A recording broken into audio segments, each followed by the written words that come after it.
Okay, so welcome back to another video. So here today we have a sum of definite integrals we want to calculate, and that is to calculate the first integral is from 0 to 1 of e to the power the square root of e to the x dx. Add this with our second definite integral from e to the power the square root of e of 2 times ln of x dx. Now one can actually, calculate the two integrals separately on its own and then find its own antiderivative, but I think that'd be a little bit difficult. Well, in some sense that it's actually going to take a little bit more work and longer to actually evaluate this whole thing to get the answer we want. But there's actually a bit of a integral identity that we're actually going to be using. I don't want to say what it is in this video just yet, but probably by the time you click on it, you'll probably see in the link in the description that that video is already linked there, and you already know what theorem that we're going to be using, or rather what identity we're going to be using. So that's basically we're just utilizing that integral identity to easily solve this sum of integrals, and the result actually comes out very nice and simple. So let's actually just jump right in. If we're going to look at this, if we're going to compute this, let's actually take focus on our first definite integral over here and pay attention to our integrand. So I'm going to call our integrand for this one f of x, and we'll set that equal to this given. So e to the square root of e to the x. Now one can actually write this as set this equal to y as a variable. Now let's actually take the natural log of both sides. So we have ln of y is equal to, so ln, the exponents will move to the front. So, and then we have multiplied by ln of e, so that's just equal to 1. So we have the square root of e to the x. Next, I can actually just take, yet again, natural log of both sides a second time. So we have the natural log of y. And then we do the same thing. So move the exponents. So the square root's the same thing as x over 2. Move that to the front and times ln of e, which that's still 1. So we have x divided by 2. Solve that for x on its own. Then we have that x is equal to the natural log of y, and simply, well, I forgot to write the 2, so 2 times the natural log of y. Then one can simply see that this is actually very similar to this integrand over here, so we can now justify and say that this is actually the inverse function. So I'll say this as f inverse of x, which just basically just replace, the different variables. How you typically solve inverse functions in your typical, algebra course in middle school. Just replace, switch the variables around and then switch it back again.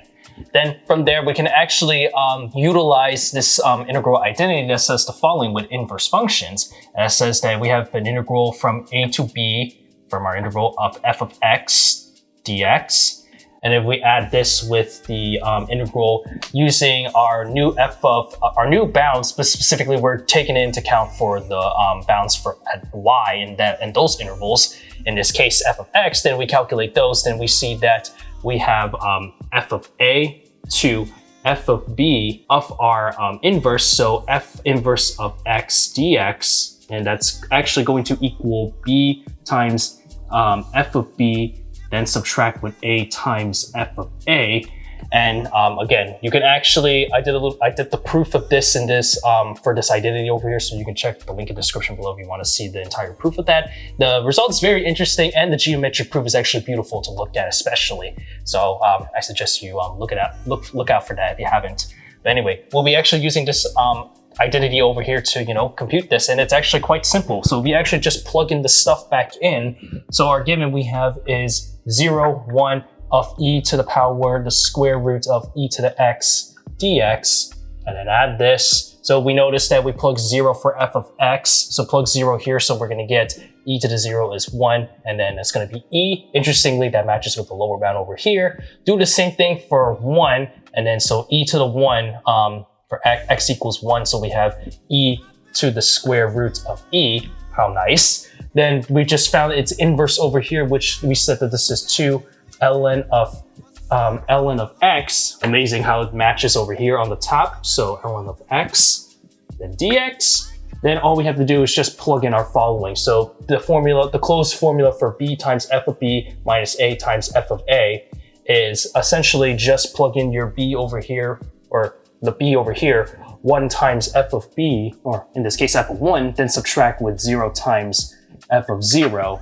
Then simply enough, we know that f of 1 we just calculated is going to be 1 times e to the square root of e, and then multiply with 0 times f of 0 which we just showed that that's going to be e, so 0 times that is 0. And so therefore, the sum of these two definite integrals is going to equal e to the power, the square root of e. And just like that, we are done. It's very simple, and this is basically just an example / application of utilizing this, integral identity that I'm sure not a lot of people are aware of when you were taught in a typical calculus course. But I thought this integral was very interesting to use. So yeah, that's pretty cool if you ask me.